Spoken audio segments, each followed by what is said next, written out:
Welcome, everyone. I'm Peter Alegi, professor of history at Michigan State University in the US and a founding member of Sports Africa Network. Today, it's a great pleasure to be here with you all to discuss the book Tennis, Apartheid, and Social Justice, the first non-racial international tennis tour in 1971 by Professor Saleem Badat, who joins us live from Bloemfontein, South Africa. This is an important scholarly history on Black tennis in South Africa. And I think what makes it so important is that it places non-racial tennis players, those who opposed apartheid, as well as the organizers, center stage, in a country that to this day does not adequately account for its divided, fractured, often painful sporting history. So even though I have been studying South African sport history for nearly 3 decades, I'd never heard of the 1971 tennis tour covered in such exquisite detail in the book. So thank you, Saleem, for making me smarter and for highlighting so powerfully how the process of recording and then publishing, disseminating an accurate and representative history has social justice implications for sports today and tomorrow. So we are privileged to have with us Saleem Badat, the author of the book, and we should be soon joined by Mr. Hoosen Bobat, who is one of the protagonists of the book. So a few words to introduce Professor Saleem Badat. He is a research professor in the history department at the University of the Free State in South Africa. In 2006, Professor Badat was appointed the first Black vice chancellor of the university, currently known as Rhodes, in the history of South Africa. Mr. Hoosen Bobat is a tennis player, still today. I think he's on the courts in Durban as we speak, or just getting off the court, and a leading financial advisor from the province of KwaZulu-Natal in South Africa. His provincial and national sporting achievements include titles at various youth levels, and he won a dozen of those in his glory days. He was also the Natal Open men's singles champion and Natal Challenge Series singles champion 4 times, and of course was on that now famous 1971 tour to Europe. So Saleem and Hoosen, thank you for making time for us on Saturday evening to discuss your book. Over to you, Saleem. Thank you, Peter, and thank you for all the participants taking part here. So I look forward to this engagement. I hope it'll be an engagement rather than a monologue or so. And thanks to all of you for putting this thing together. I really appreciate it.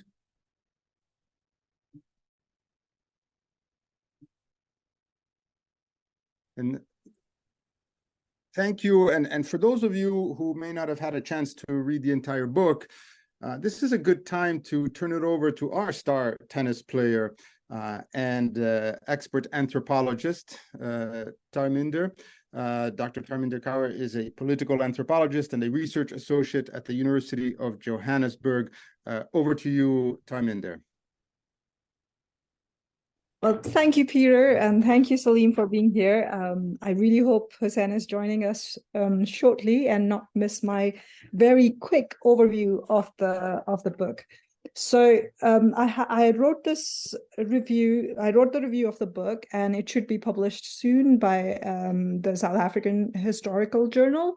So it will be available. I'm only reading an extract from the review. So just for those who haven't actually had a chance to read the book, you get the big picture of what's happening in the book, and then I'll set up. Then I'll ask both Saleem and Hoosen to read particular sections from the book so that we can also get into some nitty-gritties of what this rich book has in store for us. I mean, it's really an attempt to whet your appetite to really want to read the book if you haven't already read it. If you have, you know the story quite well. So, as the book is, as we heard earlier, the book is anchored on an international tennis tour sponsored by the non-racial Southern African Lawn Tennis Association. And I'm just going to call it now non-racial tennis body and not use the abbreviations. They can sometimes become mouthful. So the tour took place in 1971. So I'm taking you back to 1971. A 6-player squad was formed to send the best male players of non-racial tennis body to play international tennis tournaments in Europe, in England and in Europe. Named after the captain, the Dhiraj squad included Jasmat Dhiraj Soma, at the time 30 years old, Hiralal Dhiraj Soma, 25 years old, Elvin Solomon, 21 years old, Oscar Woodman, 20 years old, Hoosen Bobat, 18 years old, Kevin Bergman, 19 years old. So that's the squad. The primary goal of the tour was to allow the male Black tennis players an opportunity to train and compete among the best in the sport at the time in the world. As a tennis player myself, once aspiring to turn professional, I know the significance of this kind of exposure in a tennis player's life. So the intended exposure they gained through this tour, but they also learned the harsher lessons about the span of influence that apartheid sports wielded on the governing structures of international tennis. But that recounts experiences and tennis biographies of all 6 players in the book, as well as the tournaments they played, how they performed, and how they got along across the various divides. So it's not a simple sort of a straightforward narrative, and that's where the complexities and of how apartheid sports policies were changing and intervening in very personal lives of people. So structured in 2 parts, the book connects the structural and ideological with interpersonal. The first part contextualizes the history and politics of the 1971 tennis tour, while the second part presents the tennis lives of the Dhiraj squad's 6 players. The introductory chapter frames the content and research conducted towards the project, clarifying the social justice imperative of such an undertaking in the present day. So it's not just recounting the past. There is a clear agenda behind the book and what social justice means today. Chapter 1 plants in the imagination of the readers the global cultural events, the sounds, and the accents of 1971. Chapters 2 to 4 situate the 1971 tennis tour in the broader scholarship on the history of sports in Africa and the multinational governing structures of tennis in South Africa at the time. Further, the concept of social justice is theorized, arguing for the stakes of recording, writing, reading, and rediscovering the ordinary in the stories of men who challenged apartheid with their tennis rackets. So for those amongst our participants who are in the process of defining their research projects, this is the section which is really rich with information to think with. Chapters 5 to 10 develop the details surrounding the 1971 tennis tour, presenting the personal experiences and the costs to the players of standing up for principles of non-racialism, and also shedding light on where such efforts fall short. So Professor Badat do not shy away from actually putting a critical eye on the players or the squad administrators who are actually taking some bold stances, but they also had their own, the tour, the framing of the tour itself had their shortcomings. For example, there were no women involved or sponsored to accompany in the tour. As Badat eloquently puts it, the frontiers of the Black South African players were modest. They were to compete freely against tennis players irrespective of race, ethnicity, and nationality, improve their tennis, and be ambassadors of non-racial sport upholding equality and human dignity in opposition to the pervasive racism and patriarchy in sport under colonialism and apartheid. So to this end, the book is not simply about putting to record the stories of 6 Black tennis players who toured Europe in 1971. Instead, Badat is arguing for paying attention to the indignities of the past to craft a strategy to struggle for social justice in the present, an argument further advanced in the concluding chapter. The social justice lens then serves to expose the misgivings of structures that may seem banal and technical, but are too often manipulated to various ideological ends. The individual tennis biographies in part 2 are not simply celebration of individual struggles and achievements. These 7 short chapters dwell on the relatable ordinariness of tennis players' lives, while emphasizing that sport do not automatically provide a level playing field for competitors to test their prowess. It was not their innate sporting talent, but for the tone of their skin that so many were excluded from competing at sports of their choosing.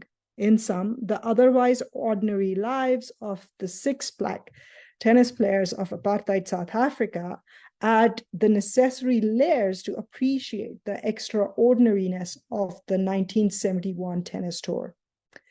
So in this book, one incident stands out. During the tour, Hoosen Bobat receives an international invitation to compete at the Junior Wimbledon Boys Under 18 event. Anybody who follows tennis know what a big deal that was.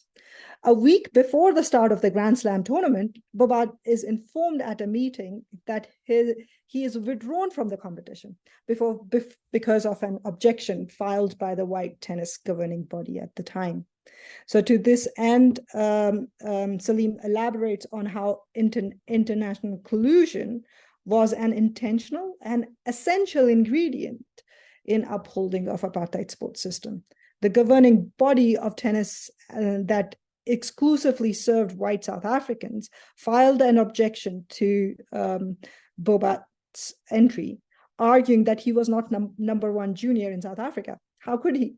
The processes and politics of Bobat's or any Black tennis player's exclusion from representing South Africa in the sport is more convoluted than any single version of apartheid's sports policy can truly explain. So this is where I want to ask Saleem to reflect on that section on international conclusion and read a few passages from his book. I think when you summarize the book, it just loses that nitty-gritties of every day. So I selected a small section for Saleem to read from his book, and then I selected another section which I would really like Hoosen to read from the book, and then it's back to Peter. Thank you.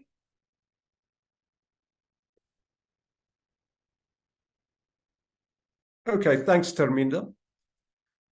So this, as Tarminder has said, is an extract that she's chosen.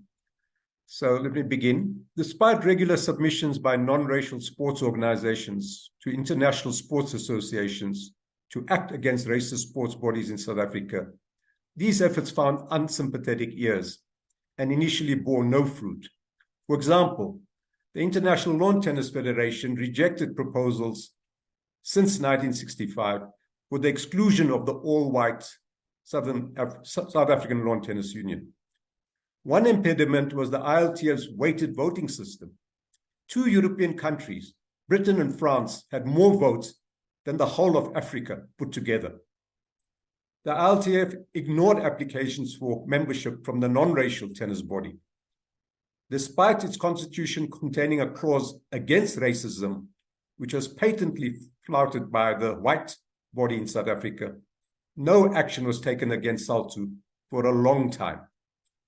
Peter Alegi points out that white South Africa was significantly assisted in world tennis by the fact that it was one of the founding members of the International Federation, playing its first Davis Cup in 1913. This strengthened the hand of elitist white European and American men in charge of international tennis, most of whom were unsympathetic to apartheid's critics. Something that continues as far as apartheid is concerned in another part of the world. Moreover, tennis was not an Olympic sport from 1928 to 1988, which bought the ILTF some time and space to deflect growing pressure to exclude white South Africa from its ranks. In 1969, the English Secretary of the ILTF, Basil Ray, visited South Africa. It was reported that in an astonishing meeting here this week, Mr. Ray tried to persuade the non-racial tennis body to affiliate to the country's exclusively white tennis union. Ray proposed that the non-racial body should accept affiliation similar to the provincial tennis bodies and would have thus 4 delegates out of a possible 48 delegates to the white body. He conceded that the offer was not attractive and not in accordance with international tennis laws, but suggested it was the best in the circumstances. The response that he got was the same that he had been getting for years from the non-racial body. A firm no. Emin Patna, a stalwart non-racial official, retorted that the offer is simply not acceptable. It's not administration we're after. We want to play.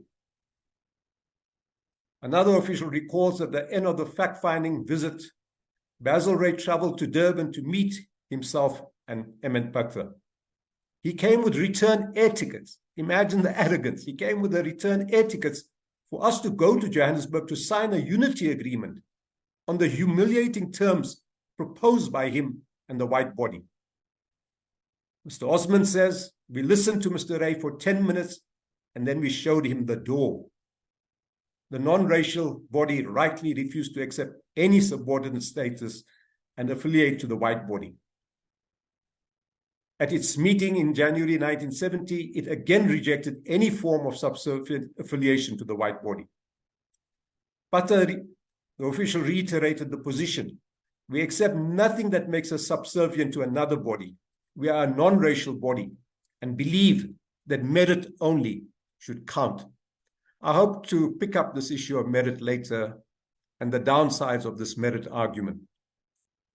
Not only did Basil Ray, the International Secretary's proposal, not address racial segregation in tennis, it also displayed an all too familiar and offensive colonial mentality. The white body would remain the parent body, which the other bodies would affiliate and maintain a subordinate relationship. A brochure of the White Union exemplified its desperation and deviousness at that time. It displayed numerous pictures showing mixed sport in South Africa. No doubt all of the photographs taken at the occasional multinational tournaments mounted for international appeasement. Brazenly and without permission, the white-only tennis body recorded the non-racial body as the co-publisher of his brochure, malfeasance that the non-racial body exposed and for which it demanded and received an apology. However, the white body's ploy worked. Its publication did impress many West Europeans, and South Africa managed to escape expulsion from the international tennis. In April 1971, Prime Minister Vorster made the bizarre proposal that the time had come for blacks to form their own international sporting ties, and that the white minority government would provide all possible encouragement. This proposal only made sense in the context, of course, of the apartheid regime's pursuit of the policy of multinationalism in sport and its separate development and Bantustan policies. Since each country could affiliate to an international sports body only through a single national body,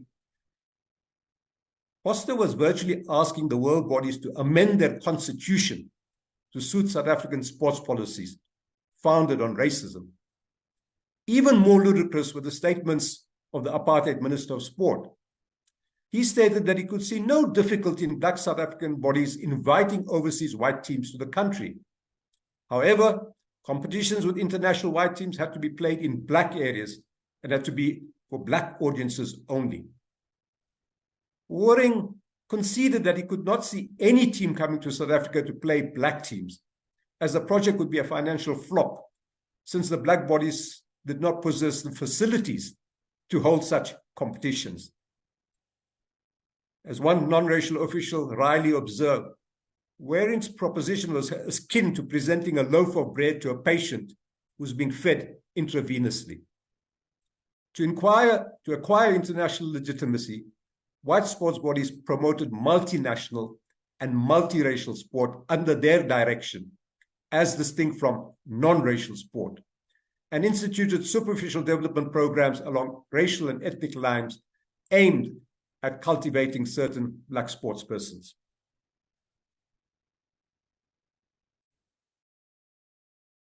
Well, thank you, Saleem. It brings out a lot of layers of how the processes of exclusion and inclusion work, and they have a lot of implications for how we think about sports in South Africa today. And I should just say, Tarminder, say that given the events that are unfolding in front of our eyes right now in Israel-Palestine, that's what infuriates you, because this is similar to what I'm writing about. It's as if we have not moved since 1948 in South Africa and 1994 in South Africa. It is exactly the same thing being played out right now as we speak in Israel and Palestine.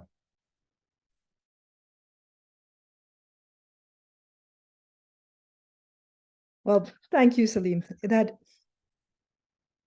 it does add that added weight to understand how we make sense of the world today. May I ask, welcome Hoosen Bobat to the meeting and let him kind of a short introduction. And I obviously asked you to read your section. You can, or shorten it as you please. Really, Hoosen, this is your time now.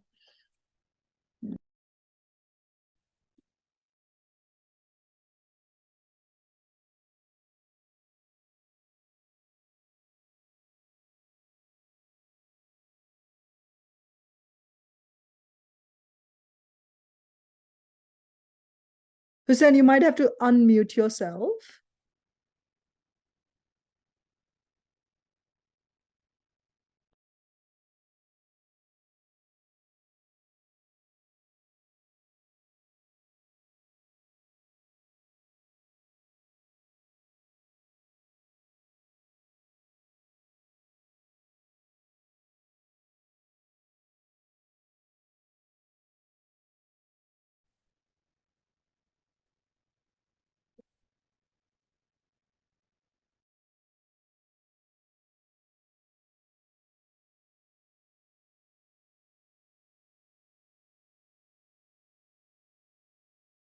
We may have lost the connection to Hoosen.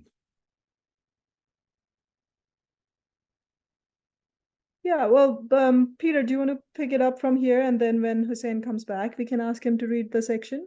I mean, it's really in his own words. It's published. The section I'm asking is obviously published in the book, but it is Hoosen's section in his own words. Let's see if we have an audio connection now. Hoosen, can you hear us okay?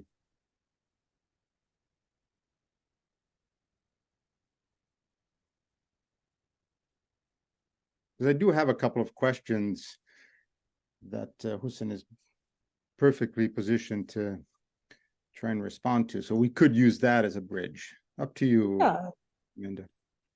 Let's do that. Let's do that, I think.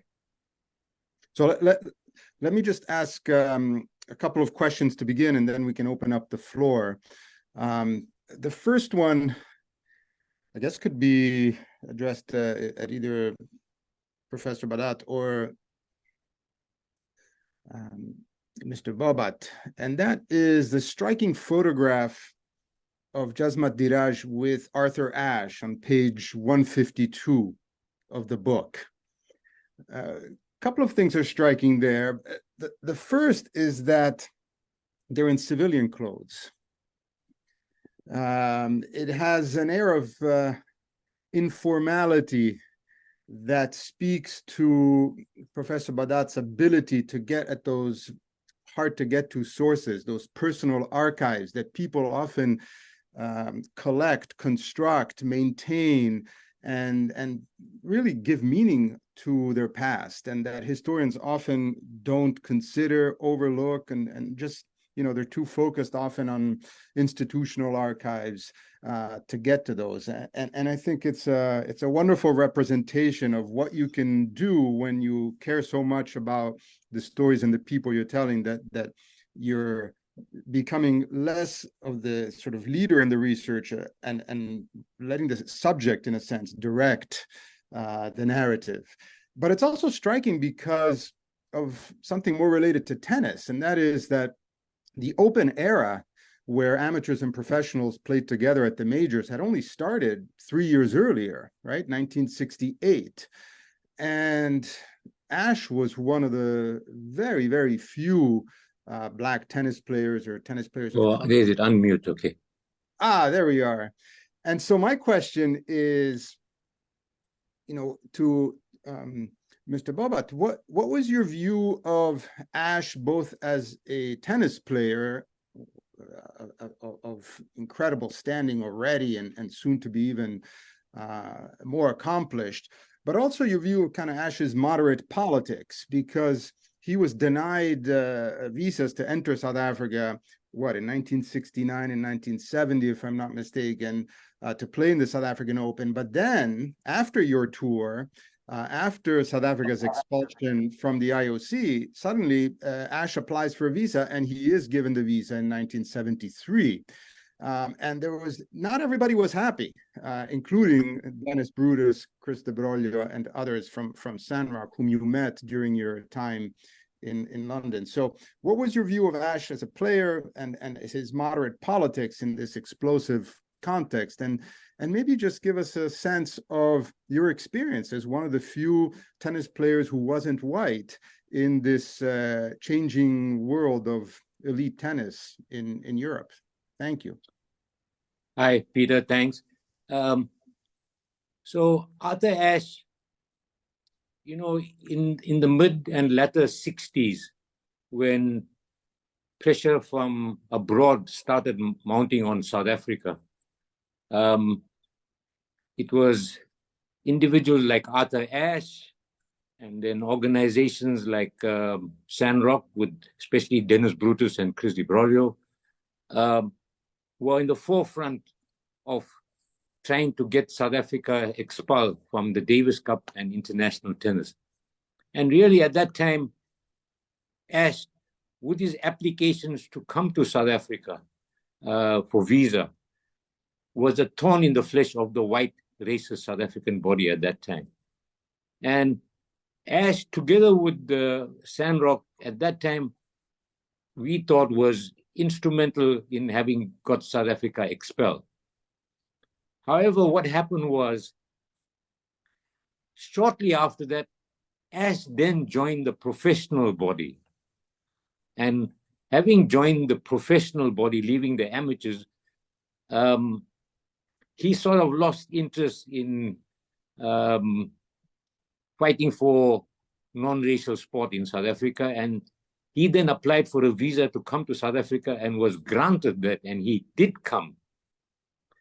For us, non-racial Black players in South Africa, that was a blow, because even though Ashe felt that by him coming here, more could be done, but all our administrators, we all agreed that the moment he set foot in South Africa, it was a victory for the all-white South African Union at that time.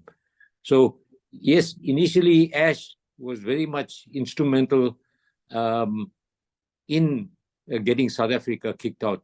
In fact, there's lots of communication and information available at that time where the International Lawn Tennis Federation used very derogatory terms regarding Arthur Ashe, and that he's a thorn in the flesh.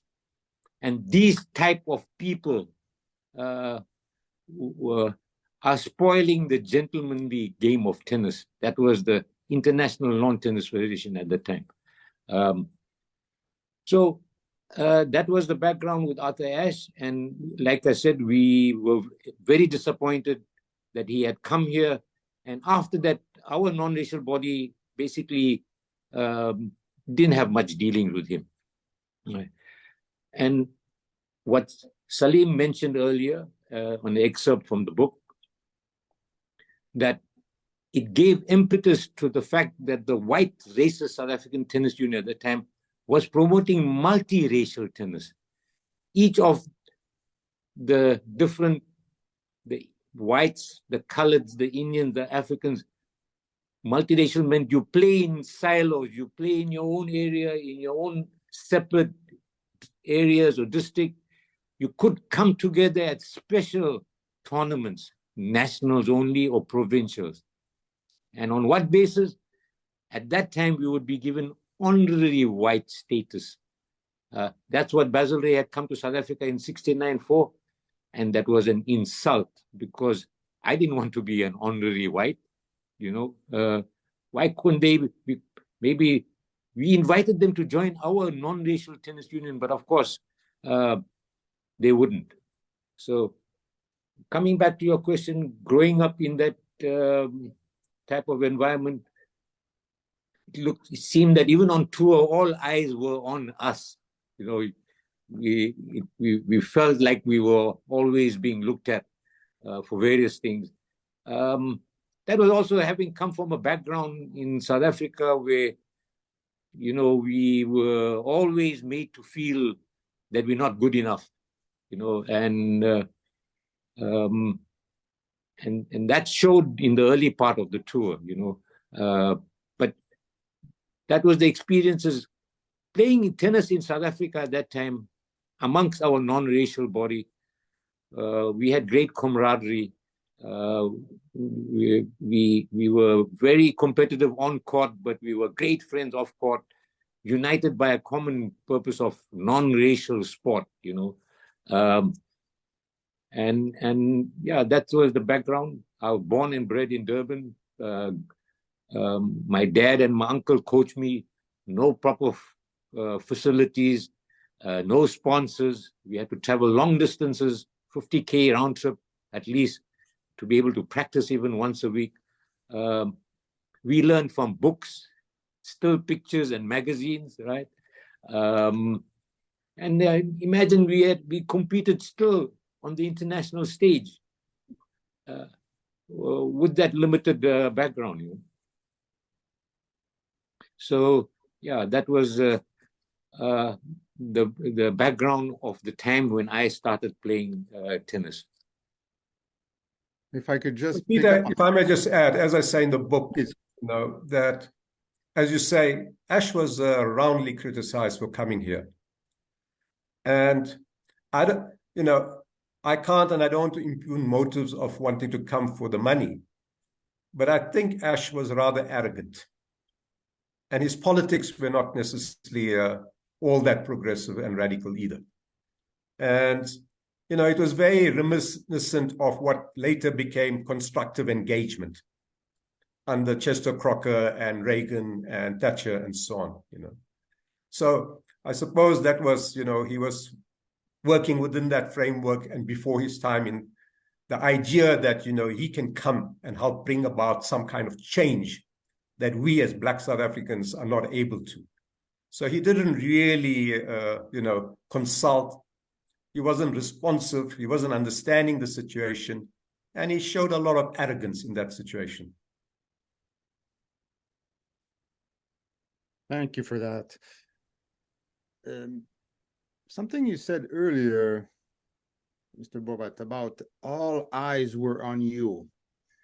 This brings lots of pressure, of course, as an athlete, because competitive sports are about performance under pressure. So there's a whole psychological element that comes into play that, as we know now, with all the sports psychology expertise that has penetrated elite sports, you know, makes sure we understand and appreciate.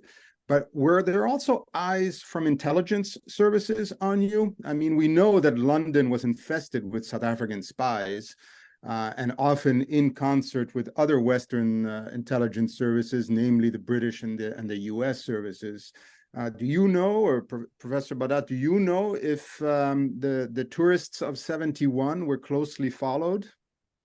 Okay, so if I may come in here first, you know, even before we left, there was tension and anxiety because, frankly, once the team was announced, we had a short period of about 2 months or 3 months. But there was anxiety because we were worried whether, one, our passports won't get revoked, number one. Number two, whether we will even get onto the plane, because our non-racial tennis body, the administrators had remembered, and we all remembered, that some years before, the World Table Tennis Body had invited the South African tennis unit body, the non-racial table tennis body in South Africa, to play at the World Championships. I think it was in Sweden in 1962. What happened was, when the team was announced and the apartheid government came to know about that, their passports were withdrawn. So they weren't able to participate, they weren't able to leave. So we actually were apprehensive and anxious that, firstly, our passport won't be taken away, and whether we would even be able to get onto the plane.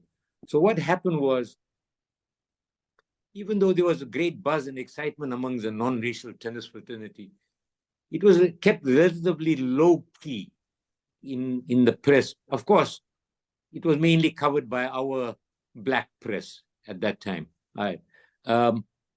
So anybody asked us, we said we're going on a holiday. I'm going on a holiday, right, with my tennis racket, but I'm going on a holiday. And we actually managed to stay under the radar and all meet up in Johannesburg at the Johannesburg airport, met up in the lounge, anxiously looking behind us all the time, waiting for a tap on the shoulder to say, step aside or something. Only when the plane took off did we all sigh of relief that we actually now have got away. On the tour, in the second or third week, one of our teammates noticed that his mail was tampered with. And then we took a closer look going forward, and we did find that some of our mail was tampered with, for families receiving the mail back home and what we were receiving. All our mail on tour was directed to the Dunlop Sports Company, who sponsored us for equipment, tennis rackets. So a representative of the Dunlop Sports Company would bring our mail daily to the tournament that we played.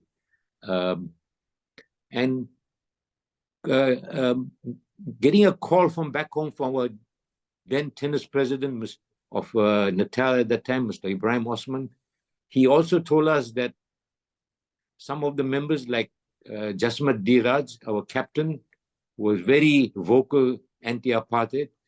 His home and family were being visited by the security branch. So we were told to be careful about who we pictures taken with, bringing back material that might, by the apartheid government, that might be construed as being some kind of anti-apartheid. So all our mail was being tampered with. We did have a feeling every now and then. Of course, the white press were very anti-us reporting, would really downplay our matches, only report on our losses, right?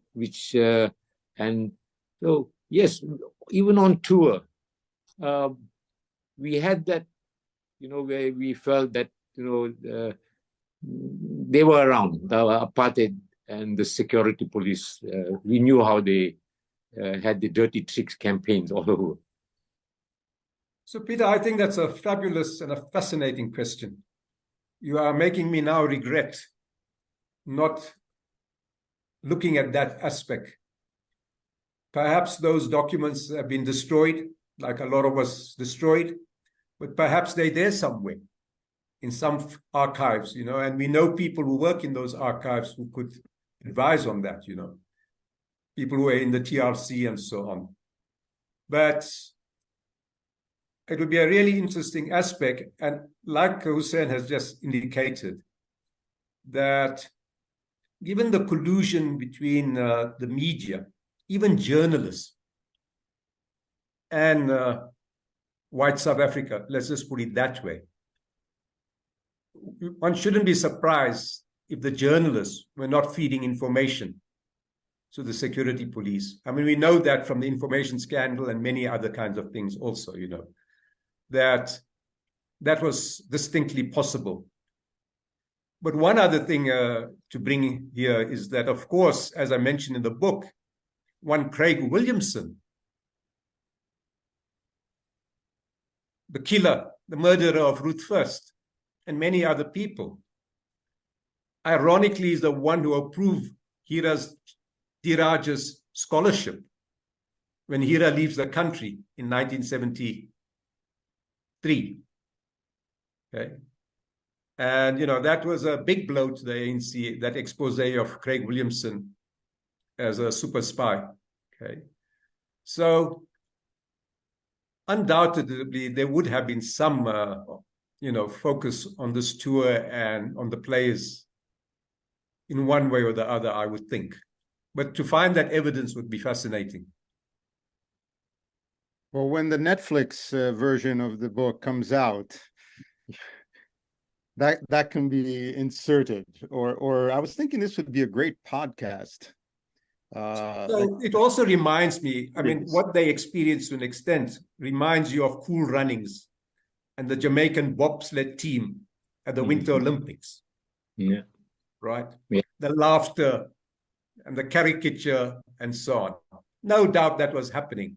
And actually there are incidents on tour that bring them out. The same kind of indignities that the Jamaican bobsled team have to experience were experienced by them. By, for example, one John Lloyd, who then marries Chris Evert.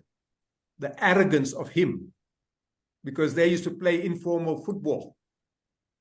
And he used to come and say, can you guys play, And after he got thrashed the first time, because some of them were pretty good soccer players, he didn't want to play against them anymore. No, we need to mix the teams now, Right? So that arrogance of the Lloyds and so on, born to rule, the colonial mentality, came out on tour also. Excellent point. Yes, it did not escape me that the tennis players were excellent footballers, most of them. One question for you, and then we can open it up to the audience as well. And this is more aimed at the author, Professor Badat, and that has to do with the structure of the book. It has these two parts. One, let's say, is a sort of linear narrative that tells the institutional story of non-racial tennis and partly also establishment tennis in South Africa, and of course the context in which this is playing out. And it's really fascinating because tennis has gotten very little coverage in the historiography, and obviously it's quite revealing. And then in part two, you have the biographical portraits of six members of the tour. And my question to you, just as an author and as an editor, is why did you choose to present it in this way? What were the advantages, as you saw, of structuring the book in this way? And might a future version, again, video or podcast, or maybe a second edition of the book, play it differently? Yeah. So, no, again, great question. So, as I have said to other people, this was not meant to be a book. I was, and have returned back to the book on the history of universities in South Africa. The idea of the university in a colonial, segregated, apartheid society, right? And when Hussein's recollections began, that was the trigger for saying, okay, let me write a 900-word article on the 71 tour in 2021, really to highlight. And as I began getting into it, it was becoming fascinating and going into the archives and then reading some. So that's how it happened. One evening I told him, I think this is going to be a magazine article of maybe 2,500, 3,000. That's what really became the book. And, in many cases, this is the fourth book, but I'm still like shell-shocked when something comes out as a book. For me, it's just a miraculous process of how an idea gels into a 300-page book, And there's something almost like organic in that process about how it unfolds and how it's going to get structured. So myself, being a scholar of one of South Africa's foremost Marxist scholars, Harold Walpy, like him, I'm a much more structure-conjuncture person. I'm most comfortable describing the conditions under which struggles take place and so on. Of course, I had to make forays after 1994 into policy issues. So just depicting and describing and analyzing structure, social relations, and conjuncture is not enough. You have to now advance policies for the new South Africa. But it's always something I did tentatively. But in my previous book, The Forgotten People, I do get into a little biographies of the people who were banished under apartheid. And coming out of that book, I had the idea of doing a biography of an incredible Afrikaner woman called Shulamit Mullah, who was part of the Communist Party in the 1930s, 40s. And I thought it would be a wonderful biography. And I gave up on that idea for various reasons. So this was an opportunity to try and get back into the biography in a rather amateur way, to be honest, right? So there was something quite organic about, covering the story and what happened, and then saying to myself, well, I can't leave it there. I mean, I need to speak about each of these people, really do justice to their lives and what this tour meant to them and so on. Of course, one could have written a biography on Jasmine Diraj himself, as a full length. So there was something quite organic in the way it worked out, Let's discuss the structure, conjuncture, the agency of the tennis players on the tour, and then let's get into the biography. And the biography is really, at a kind of certain level, it's about a memory against forgetting, Don't forget these 6 players. And don't forget many others like them who could have reached the pinnacle of tennis or sport and were not given the opportunities and discarded, Some kind of tribute to people like that. And, that might take us nicely into what's happened after the book in terms of the struggle for social justice, and we can get into that. There was already a question and answer about, can you speak about the engagements with the International Tennis Federation and Wimbledon? And hopefully we can come to that. Terrific. Tarminder, should we start with the audience questions? You think this is a good moment to bridge? I think so. Because we're about 45 minutes or so into the conversation. Yeah. In football, that's halftime. My mind works in those ways. Yeah, but injury time now goes up to 15 minutes, Peter.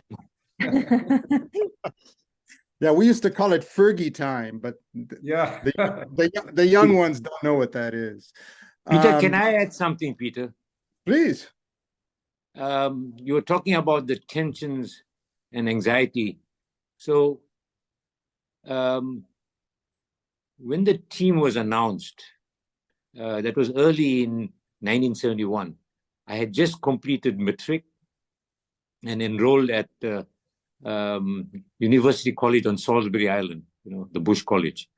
And when the tour was announced, I was advised to apply for leave, and which I duly did. And in the application for leave, it asked the question, reason for leave. So I stated that selected to represent South Africa in the UK and Europe.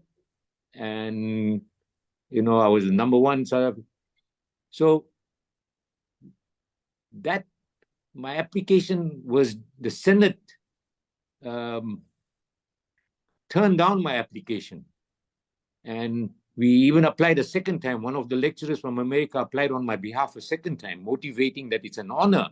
And anywhere in the world, the university would actually assist you and possibly even waive your fees in the future, right? So they turned down my application, and they told me that when I return, I must not come back to campus, and that I must reapply the following year. So I actually lost out an entire year just because of that, where permission was denied. The Senate refused to accept that it's an honor. And I would have only missed a short period, and all the lecturers were willing to help me to catch up. But permission was denied, so I lost an entire year. So, that already, my parents were anxious, but they supported me fully, But yeah, so before the tour even, that was what happened to me in terms of my studies. So coincidentally, Ghulam Wahid and I are in the process of finalizing an edited collection on the University of Durban-Westville, the history of the University of Durban-Westville. I've just finished the first draft chapter on the period 1961 to 1976. And this account and the psychology of the leadership of the university is helpful as a way of illustrating the point he's making, that anywhere else in the world, a university administration would be proud and would facilitate someone going. So it gives you an insight into the mentality of the administrators, who were all, of course, Broeder Bon, part of the Apartheid Separate Development Project.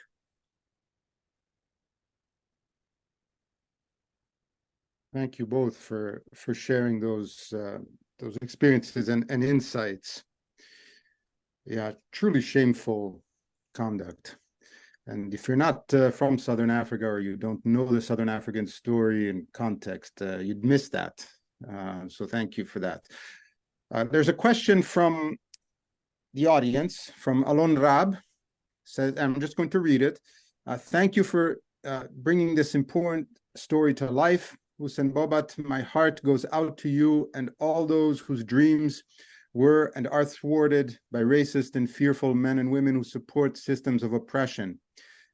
Did the ILTA secretary, Basil Ray, or Alfred Chambers, the head of the white racist tennis body in South Africa at the time, and the All England Lawn Tennis Association chief executive, Sally Bolton, ever apologize to you? Did they ever make amends for their role in aiding a regime of hate? Also, how did your life unfold outside of tennis? And we've gotten a glimpse of that already. And the closing point is for peace and justice in Israel, Palestine, and the end of the apartheid system there. Alon Rab, originally from Jerusalem, but writing from his home in Portland, Oregon, USA. Wow. And Peter, there was another question before that as well. Yeah, I said I would respond online rather than privately because it's about the same issue, what is happening about. Exactly. I just wanted to Let me start on that because... I'm sorry, I missed that first question. My apologies to Jacob Ivy. We will read it after this exchange. Sorry about that. I mean, it's a similar question in a sense. So there's been a real learning, with the publication of this book. The publication of the last one had a similar dynamic because the forgotten people that I was writing about, the people who were banished, as opposed to detained or banned or imprisoned on Robben Island, are still forgotten in South Africa. And despite my efforts to campaign with the new ANC government, there was very little interest in really honoring those banished people, despite all my efforts. Okay? And that includes efforts with people who are ministers of the new government. So, and that has a material effect on those people, or at least on their families. Because if you don't feature in Volume 7 of the Truth and Reconciliation Commission report, you are not eligible for reparations. And those reparations can sometimes help your families, even if not you. So despite handing over a list of the 156 people who were banished, nothing was done. All that happened through my efforts was that they would be included in the Wall of Remembrance at Freedom Park in Pretoria. But the substantive issue of reparations was not addressed. Okay? So this is about a future government itself breeding amnesia and refusing to recognize and reparate people who sacrificed. Okay. So now fast forward to this book. And so to date, we have written one letter to the International Tennis Federation, bringing this issue to their attention and suggesting to them that in light of their beautiful statement about commitment to non-racialism and diversity and inclusion on their website, that they might want to investigate this and make the necessary apologies. We've had an exchange of 3 letters now with Sally Bolton and Wimbledon. To date, there's a dragging of feet around this. Initially, we are busy with Wimbledon. Why don't you come and present a seminar paper at our conference that we have on tennis in early November? Fine. So we've engaged with her around this. Her last letter was about 6 weeks ago. So she's due another 4th letter now to say, you've been given enough time now. You've said that your historians are investigating this. Can we have a response from you now without any more prevarication about what the hell is going on? Your historian has never contacted me if he or she needs some information. Right. So they seem to be kicking for touch and refusing to engage it. But you go on to the Wimbledon website and it's beautiful, flowery words about non-racialism, about diversity, about inclusion. I'm afraid the reality is that people in power, the elites, do not like to apologize. They do not like to acknowledge that anything unjust happened. Or if it happened, it was under someone else's watch. So this, it seems, is going to be an uphill battle to get Sally Bolton to do the right thing. Okay. In our last communication, she insisted on speaking directly to Hoosen. And we said, sure, here's the telephone number.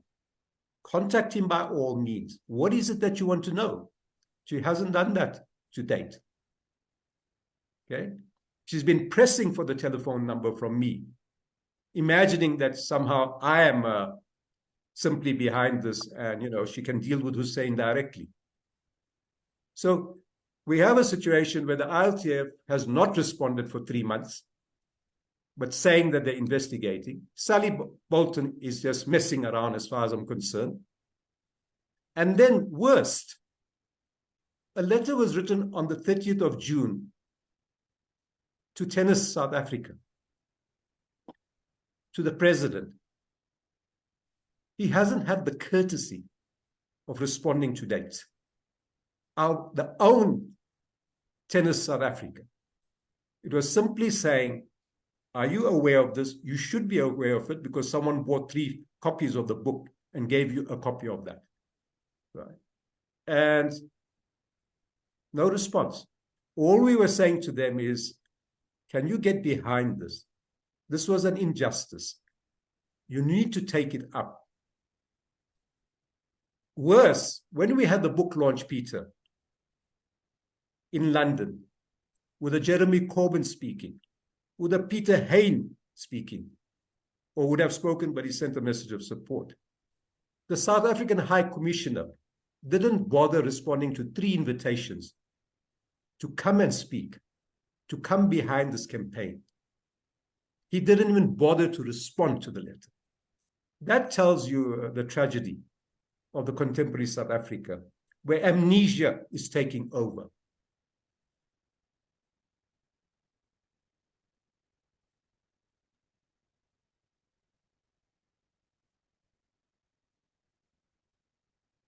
Thank you for also bridging to that first question that I had overlooked. A really powerful answer. Oh, sorry. I mean, as sports historians, you would be interested in my response to Sally Bolton, because she genuflected to say, we have the Sport History Day, you know, in early November. Why don't you come and present something there? I said, sure, I'm happy to come and present. How about we plan a seminar next year where we bring together people to talk about racism and the indignities that people have suffered, including at Wimbledon. For example, Angela Buxton, who was Jewish and was not allowed to become a member of the All England Tennis Club. Can we also address that issue? So we put a proposal to her. Can we have a workshop or seminar? I will invite people, you invite people. Why don't we use this as an opportunity to hopefully draw a line, to investigate these injustices that happened in the past, so that you can use your beautiful mission statement and its commitment to equity, diversity, inclusion, and show the world that you actually see it, that you are apologizing to people who have suffered these indignities. I haven't had a response to that either.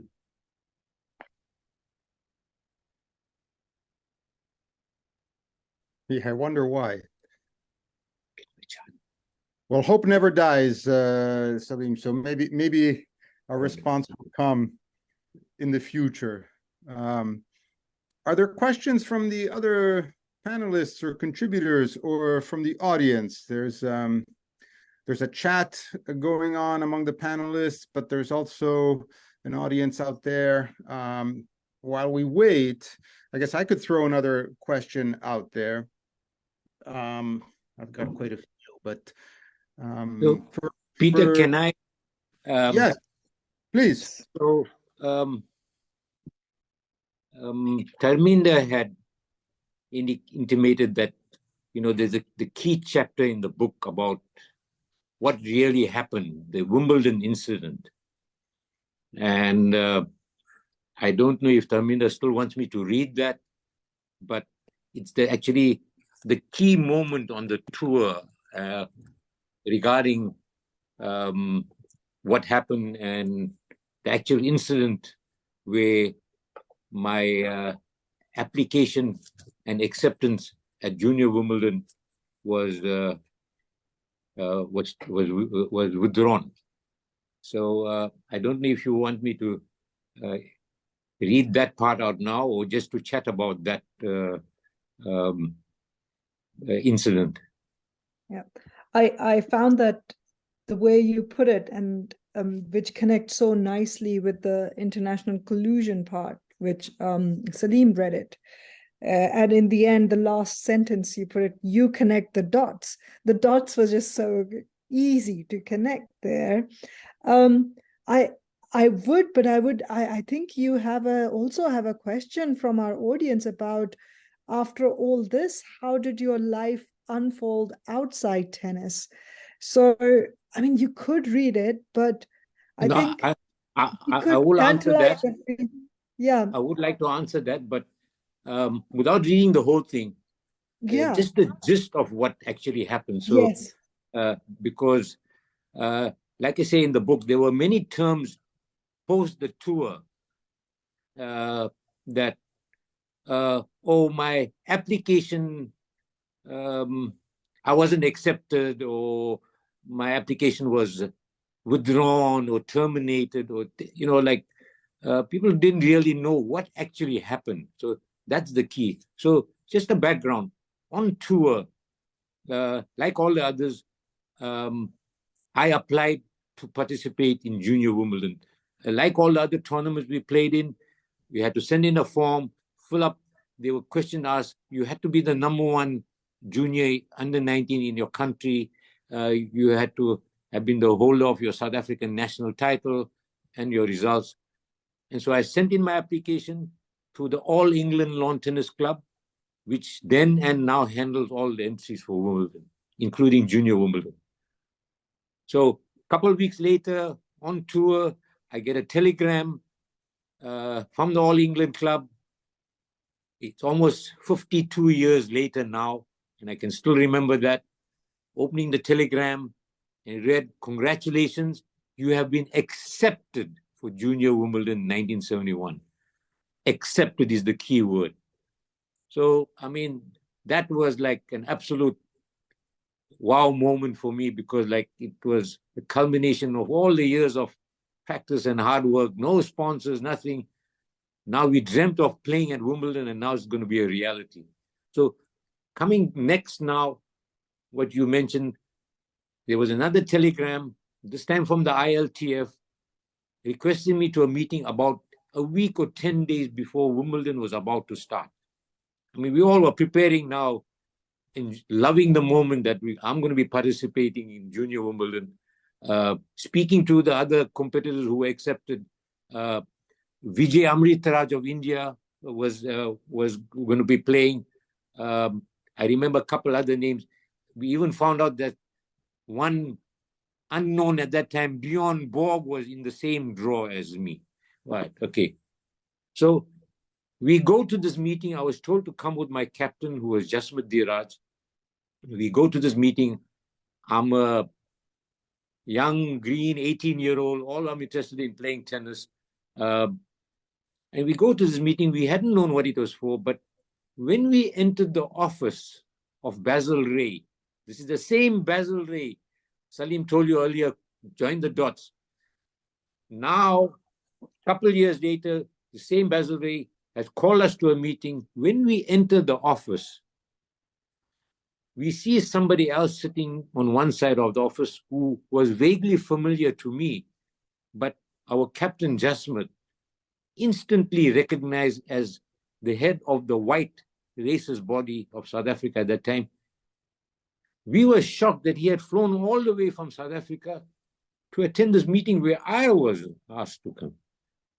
So Jasmit, who was an amazing person, very strong anti-apartheid, he asked, we refer to Alf Chalmers as Baas Chalmers. It's a derogatory term that us blacks in South Africa use. It actually means master, because any white we had to call him Baas, because that's our supremacist. So we were stunned that he was there. He actually had come all the way from South Africa to object to my entry in Wimbledon. He objected on the very grounds that I was accepted, that I was the #1 South African junior, I was a national champion, all my results up to that, even the tournaments I had played leading up to Wimbledon on the tour. The objection from Basil, from Alf Chalmers, was that I wasn't the official #1. But Jasmit said, how can you say that when in South Africa, he is not even allowed to play against the #1? How can you say that when we are not even allowed to come into your area to play in the tournaments? It went on back and forth for like about an hour, but it was, we could see, and I'm sitting there, I remember having a sinking feeling that something nasty was about to happen. And then Basil Ray stood up, and I can still recall, with a smirk on his face, cigar or cigarette toting, he stood up and said, tomorrow I will instruct the All England Club to remove your name from the draw. And just like that, stroke of a pen, right? White racist South Africa with the colluding British master, I was out of Wimbledon. So the key thing, I was accepted. Not that I had applied and wasn't turned down. I was in the draw. I was literally what happened in South Africa with our apartheid time. We had forced removals. I was forcibly removed from the draw. Not on the basis of my ability, which I satisfied the criteria, but because of the color of my skin. No doubt about that.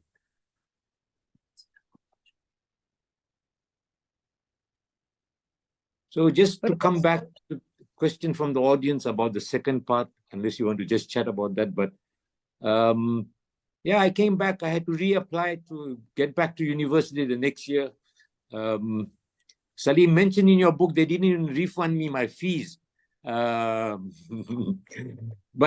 what happened was I reapplied.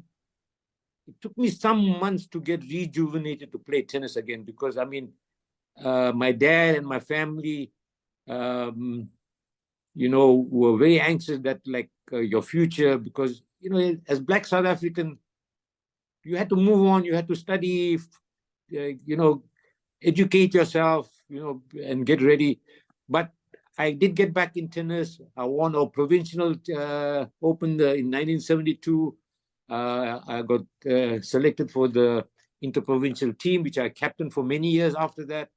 But a couple of years later, an injury to my back curtailed my playing to the extent that for over a year I didn't play.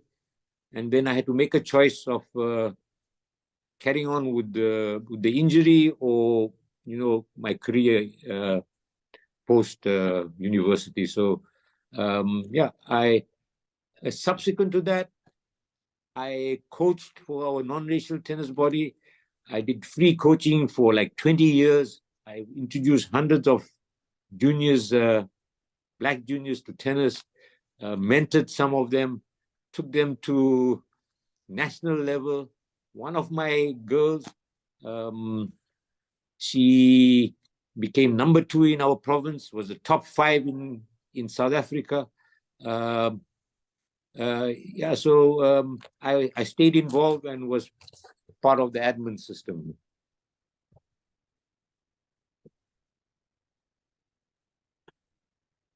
May I ask a follow-up question from that? I'm curious, when they removed you from draw, what happened?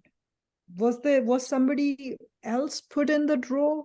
Because usually the organizations are trying to keep the draw full rather than have buys and all those kind of things. But Tarminder, you've played tennis, you know that. Absolutely. Sometimes only the number 1 or number 2 seed would have a draw, but that's a different matter. We on this trip that Saleem talks about when we went for the book launch in the UK, and on our journey to meet our captain Jasmine Diraj, who I hadn't seen for 52 years because he had to exile. He couldn't come back because of the pressure and tension. He was warned. And imagine, I mean, he sacrificed his entire life and family because he didn't come back with us. But anyway, on the trip, passing time while Saleem was sending emails, I did some research and actually did find that out, you see. Sorry. This guy, Basil Ray, he was the same guy that had come to South Africa. We had shown him the door, literally, you know. And he was, in a way, getting his own back together with the South African body at that time.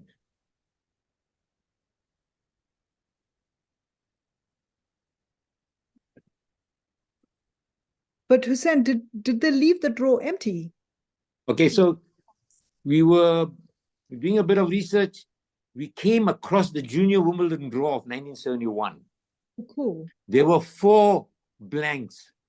So 4 people, I assume mine would have been one of them, right? Others may not, whatever reason, but there were 4 gaps in that same draw, which means that I could easily have played. I mean, it was not that it was full, but like I say, I was accepted already. But we have the draw, and that's where I found out that Bjorn Borg was in the draw. Of course, I knew that Vijay Amrita because we chatted a lot. That hey, we're going to be meeting up during Wimbledon week, and there was a junior champion of Sudan. If I remember his name correctly, his name was Syed Farid Talal, 53 years ago. But yeah, he was also in the draw. So yes, there were 4 blanks in the draw. And ironically, the South African junior #1, Byron Bertram, didn't even play in Junior Wimbledon. We didn't even have an entry in Junior Wimbledon that year. I mean, that's the sad part, the irony of it all. And that we had played in all the tournaments leading up to Wimbledon under the auspices of the international body, right? So there was no reason that we hadn't satisfied all the criteria. I mean, we had played, we had titles, doubles titles, mixed titles on the tour under the auspices of the ILTF. And then for them to tell us that we weren't affiliated, it's a joke. It is the same colonial master, Basil Ray, colluding with Alf Chalmers to keep us out. And just touching on that earlier talk by Peter, when South Africa, based on those photo shoots that Saleem talked about earlier, when Basil Ray had come to South Africa with a few, we call them stooge blacks, who went for playing in this multinational tournament, South Africa had got readmitted to the world tennis, right? And a couple of years later, they were going to be playing in the final against India in 1974, if I remember correctly. They got all the way to the final with 2 walkovers, 2 countries that refused to play against South Africa. And in the final, they were going to play India. And my own friend, Vijay Amrita, was in the team. And you know what? They took a stance and they withdrew. South Africa got a walkover and won the tournament, right? And so that act of Basil Ray accepting white South Africa back on those few photographs where he mentioned, in his own words, I can quote this verbatim, sufficient progress has been made towards multiracial tennis in South Africa. And that's how South Africa got accepted back into world tennis, early 70s. And that one incident kept us blacks subjugated in tennis right up to 1984. That one act, Basil Ray and his cohorts, right? They were responsible for that. It's so interesting because my own research main field actually looks more at these sports for development projects, and how casually and how many times in today's date that authors mention that this sport for development work is towards a multi-racial, peaceful South Africa. It's just like they're projecting an image which, like, for years has been South African activists have been trying to kind of end, and that's the discourse that comes out in the development side of things. But the other place where I found that really interesting now recently, the FIFA Legacy Trust, which was recently dissolved, all the allegations on how the money for that FIFA put in towards the development of football and under investigation. What does SAFA do? They put out these colorful brochures showing that all the money has been used in the right way, while all the investigation would show, or the regional local football bodies received nothing, like absolutely nothing. It was meant to go there. So when I read in Saleem's book, they put all these brochures to show the world it was done. Today, SAFA South African Football Association does exactly the same thing. They put out the brochures to tell the world they spend the money for development of football, contrary to everything, whatever is visible. It's just so fascinating that how history keeps repeating itself to few individuals' own personal interests sometimes not even as grand as maintaining apartheid policies, right? So, but I want to keep the platform open for audience questions now. Yeah. While we wait for audience members to write their question or raise their hand, just building on that point, one of the most extraordinary insights in this book is the active role of corporate sponsors in reproducing this inequality and injustice. And so if you look, just like you were talking about development, which is, institutional speak for bribes and stealing and corruption and theft. Can you tell that I'm a little bit cynical?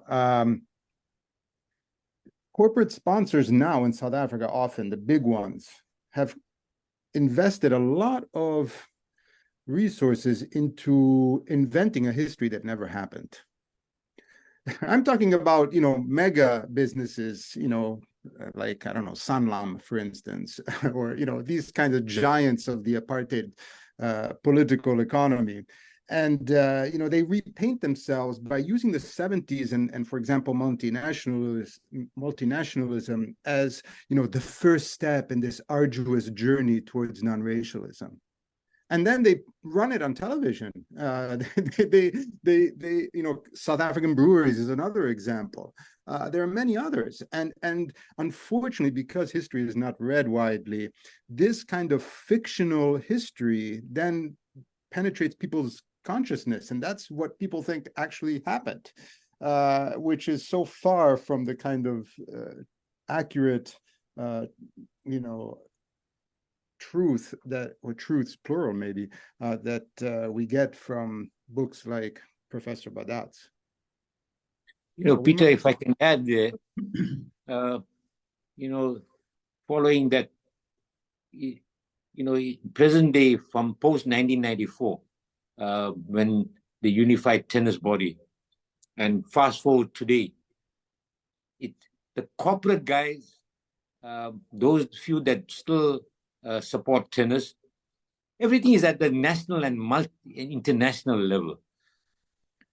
What they have missed is development in the community areas. Our non-racial tennis under our Southern Africa Lawn Tennis Union was built on community sport. Communities everywhere, Durban, Ishawe, Pietermaritzburg, Uitenhage, little communities all got together and private court or something and built up tennis from there. Fast forward today, the moment unification happened, the whole focus shift to international. As long as we got acceptance into world cricket or world tennis, very quickly they forgot everything at the roots. I mean, some years back, Durban hosted a World Veterans Tournament, I think about 10 years back. So they decided to upgrade some of the tennis courts because they needed a certain number. They upgraded all the courts of the previously white areas only, right? None of the courts that we who were part of the struggle, there were courts at Tills Crescent for coloreds, Jeevan Kara Center for so-called Indians at the time. None of those courts were upgraded. Only the courts of the white. Westridge Park, I forget the names of some of the other clubs because in those days I wasn't even allowed to come anywhere near. But I mean, so very little has changed. And frankly, like our current tennis president, like I'm really irked. This is a guy who was, I think, from from Natal at that time, probably around the time that I played. These same guys, all the past and everything is glorified in the KZN website and things like that. None of us are black champions at that time.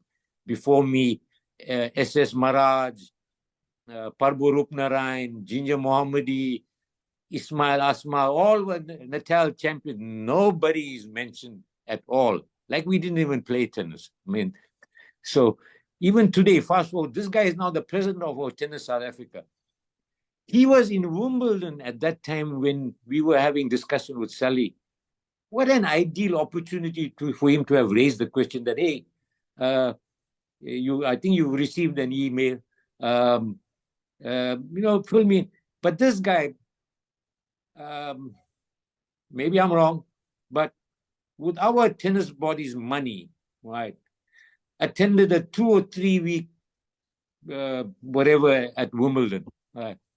And up to this day, like Saleem said, hasn't even the courtesy to acknowledge that, hey, thank you, we'll look into this. So, Peter, White, the corporate guys, the big guys, they still want to play at international level.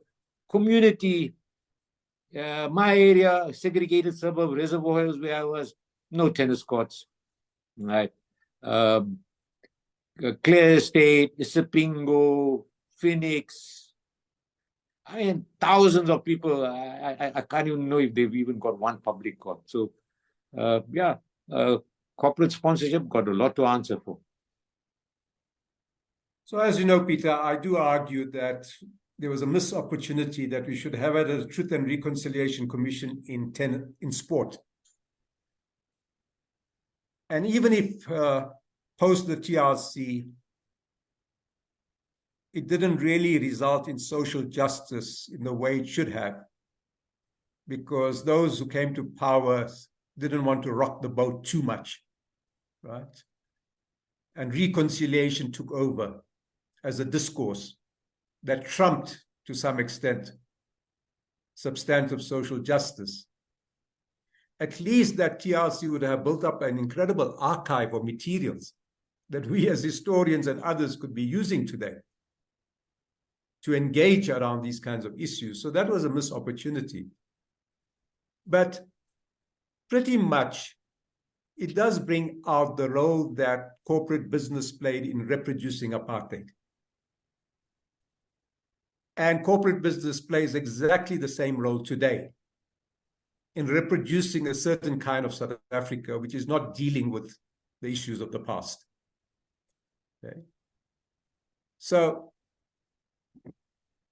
business and state, business and its role in these kinds of areas does need to come under scrutiny, and perhaps hasn't come under enough scrutiny in South Africa especially.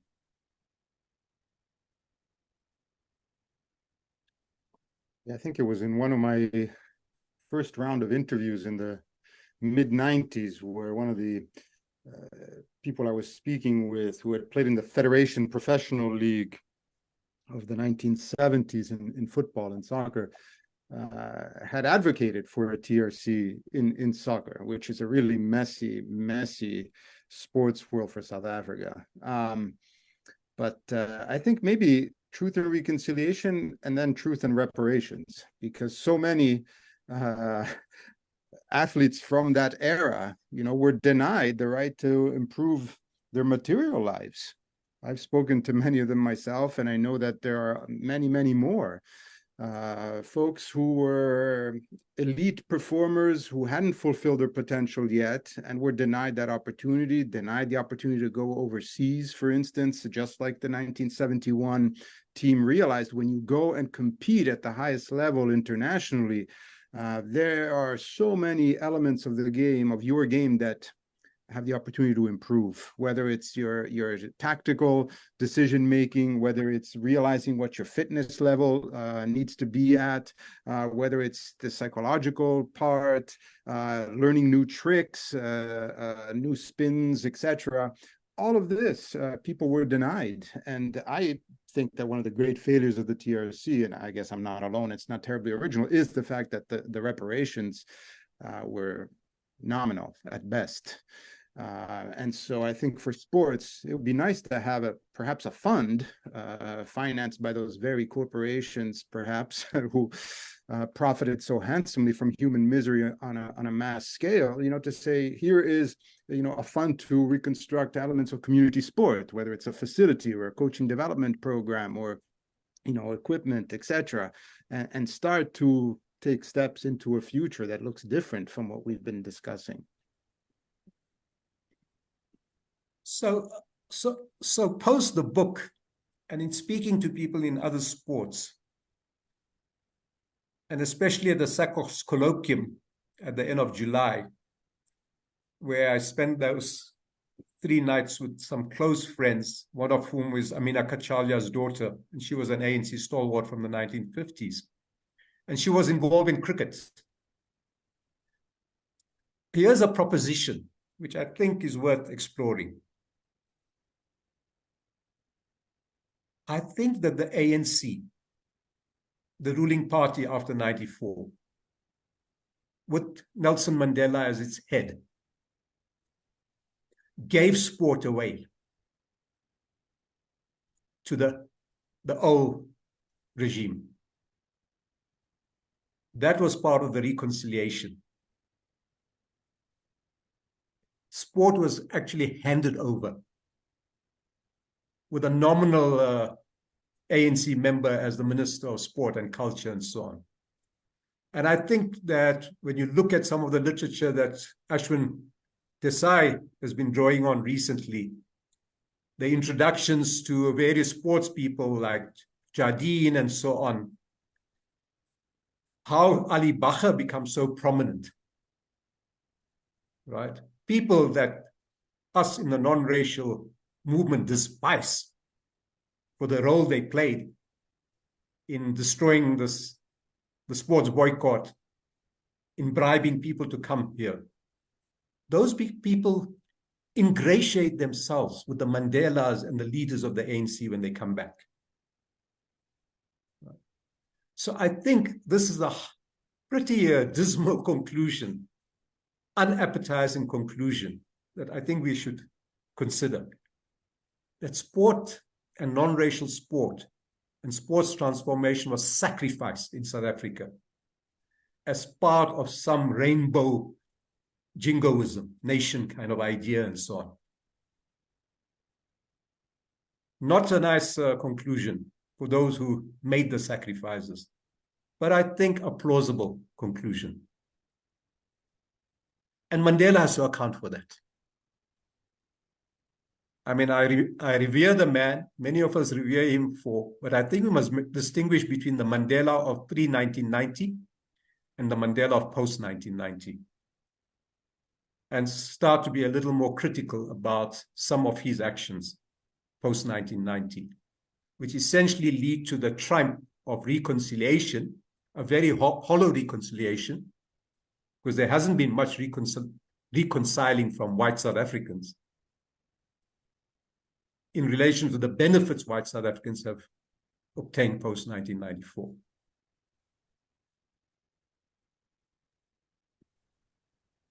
I wonder if that Mandela rainbow nationalism in sport would have worked as well as it did for the reasons you just explained so brilliantly if the Springboks hadn't won that 1995 World Cup final at Ellis Park against the All Blacks. And, if Bafana Bafana had imploded as they tend to do in recent decades against Tunisia in the final of the 1996 African Nations Cup. I think something worked beautifully for Mandela around that time. Winning African Nations Cup, World Cup, and so on. It reminds me that when I became the first Black Vice Chancellor in 100 years at the university currently called Rhodes University, for the first time in like decades, that year, Rhodes won the interprovincials, right? So I became very popular. Is that the Badat magic? But it was my magic that suddenly Rhodes beats Forte and Nelson Mandela and Walter Sisulu in the Eastern Cape tournaments. Big thing. And it lends the aura to you and things like that. I mean, I saw that. So, you know, that Madiba magic, which made us win the 95, 96, and so on, you know. But I think it came at a real price too, a real price. Because it suggested to white South Africans it was going to be so easy. You know, so easy. You don't really have to make sacrifices. You don't really have to make efforts to reconcile and so on, you know. Can I add there? Because many people felt, well, if you first that handing of the Springbok blazer at the final around that time was a key moment of actually handing that and appeasing. Because remember, Sandrock was created because the ANC government knew that, and Dennis Brutus and Chris de Broglio felt that the way to hurt South Africa is through sports boycott. You know, you start getting them expelled from all the international sport. It's going to, and it played a major part. There's a key moment that some of the SACOS guys had talked about, was that actual handing of that. There was a symbolic thing about the, as you mentioned, appease or whatever, but that was a symbol where we gave away our sport. And because nothing changed, the heads of all the tennis bodies, subsequently, the head of many of, were still the same guys a week before unification, and months later, the same people were still at the offices running the, like at Westridge Park. I went with my young 8-year-old charge there to sign her in to play her tournament. Right. This was about 1995 or 6. And I'm standing there waiting to sign with the same lady who wouldn't even look us before 1994. And she didn't even look up at me. We stood there for about a few minutes. When a white lady came in with a kid, suddenly it was, hello, Mrs. So-and-so, hello, Mrs. So. And myself and my charge standing there like we were invisible. Like, I'm telling her, hang on, ma'am. I've been waiting here for a couple of minutes. You haven't even looked up and acknowledged me. And you just say, hello, don't worry about signing in. I'll sign in on your behalf. So to me, nothing much had changed at that time, especially at the grassroots level. Yes, international level, we were back. India, South Africa, in cricket, all that, you know, it was a wrong timing. It shouldn't have happened. Because everybody forgot about, you know, where it starts. It's from the communities. Takes a lot of hard work, and you get very little recognition for doing that kind of work, Mr. Bobat. I mean, it's we know that community sport, everybody wants to bask in its glow, but how many can actually carry that burden? It is tough. The people who are doing it are amazing individuals, but they are individuals, and they can't do it all. They don't. There's only 24 hours in a day, and nobody has the resources that are necessary to carry the project forward. That's why the institutions have to be driving the train with their corporate partners. Otherwise, transformation is going to be elusive. Well, as you say, unless you have institutional support, Peter, including the government of your own country, and Tennis South Africa, which is meant to be a representative of South Africans, right? Unless you have that support, it becomes an individual battle of a few people to extract the apology from the International Tennis Federation, from Wimbledon, okay? Undoubtedly, I'm going to have to approach the Guardian and Observer soon to say, can I write a feature piece now of reporting back to your readers what has happened in the last 3 months? And how Wimbledon is prevaricating and messing around. You know, getting the journalists to contact her to say, you know, we've got this piece that Saleem wants to write, alleging, you know, that you are doing nothing. which she'll of course deny, right? But, I've got all the correspondence, and I've said to her openly, all this correspondence between you and I is public. So you've got nowhere to hide.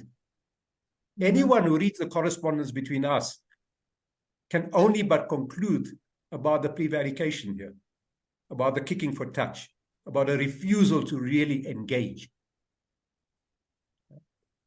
But that's how people with authority and power behave. Unless they are obliged and forced to reparate, apologize, recognize, they will not do it. We've been having to think about how do we get the emails, the contact details of a Roger Federer, a Billie Jean King, a Serena Williams, and others, about harnessing them to engage with the Sally Bolton to say, why are you not doing the right thing? Are you still looking for the evidence 4 months later? And this is interesting, Peter, because, you write about archives and so on. I can anticipate they're going to say, we can't find anything in the archives. The drawers that Tarminder are asking, where are those drawers? The one that had his name there and then the one that doesn't have it. If they say we can't find it, so what? It didn't happen? The Nazis destroyed all the files, so genocide didn't happen? I don't think she's understanding, this woman, Sally Bolton, what's really at stake. And the people who are advising us, old anti-apartheid campaigners, are saying, she's probably got very bad advisors. They should be telling her, don't look for the evidence before you apologize. Apologize. There's enough data in front of you. So if you can't find that archive material, did this not happen? But Saleem, that's this communication with Sally is already creating a new archive, which is so important. Exactly. And actually, in a very this is why I made it clear to her, this is not private correspondence. This is public. Yeah. But in such a strange way, I'm actually glad that she's not taking note, because that's where the hypocrisy between this ITF's grand plan, development plans, every time there's a word development on ITF's website, or it's black and brown people. And it's so that's all we constantly reduced to today. Every time you see any posters about development and they're spreading the game and doing that, it has to be somebody who looks like me or a few tones darker. It's ridiculous. And these are the kind of conversations which kind of start to show the hypocrisy. But I think we would need another session to have a conversation, because I do very strongly believe that today, the way sport is today, there are just too many tensions. And we as scholars have only been touching the most obvious ones. We need to really work hard to unpack them. While certain things may seem like nothing has changed, I think things have changed quite drastically, but sadly not all towards for the better. So I'm coming in saying this, so enthused about it, but also to say thank you so much. We've taken so much of everybody's time. This has been so exciting. And I really hope we can continue such conversations based on, serious work like yours, and many of us are interested in doing. I think you might have just given me the headline for the next Guardian article. You are a hypocrite, Sally. If they are bold enough to carry that. Yes. Yes, I think so. Well, I'll dig out some of their development discourse, if you like, if you want to expose the hypocrisy. Tarminder, thanks for listening to us, listening to our story. It's been wonderful. And Peter, thank you very much. Yeah, thanks a lot. Thank you. And any ideas that the colleagues and participants may have about how we prosecute this and get the apology, we'd love to hear. Any of you have contacts in the tennis world among some of these notables who can be persuaded to contact Sally to say, when are you apologizing? That will help. The interesting thing, Saleem knows this, Tarminder and Peter, is that Billie Jean King has a copy of the book. Oh, wow. One of our tour members, Kevin Bergman, had given her a copy some months back. I'm wondering last night whether she has even read the book. Because interestingly, her partner, Ilana Kloss, was our South African junior champion a few years later, 74 or so, I think it was. But, I mean, she has the book. And she's actually on some of the Wimbledon committees also. She's quite involved with the Wimbledon, like she is with the US Open.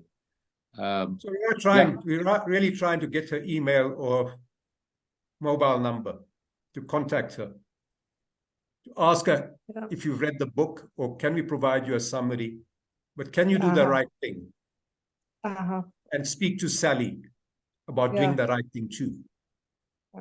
Saleem, I think there's value in being patient and letting this thing drag a little bit to build the archive. Apology would end something which then becomes impossible to hold on to, but not apologizing, but engaging the conversation. We waited 52 years. We can wait longer. Yeah.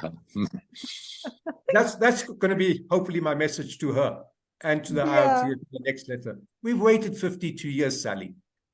We'll still be around when you're not the CEO anymore. Yeah. Anyway, as you can see, this is an academic now moving into a different terrain, right? But it's easier for me because I come from a political background, right? But I keep wondering now that if this book had been written by someone who doesn't have that background, how would it have been pursued post-publishing? Because a lot of activist scholars, the efforts end after the book comes out. They assume that's the end. They've done their job at the social justice level. I began to appreciate now that the work was really just beginning, and there's no institutional support. I wish my institution could come behind it as a university and ask, what can we help you with? You know, and so on.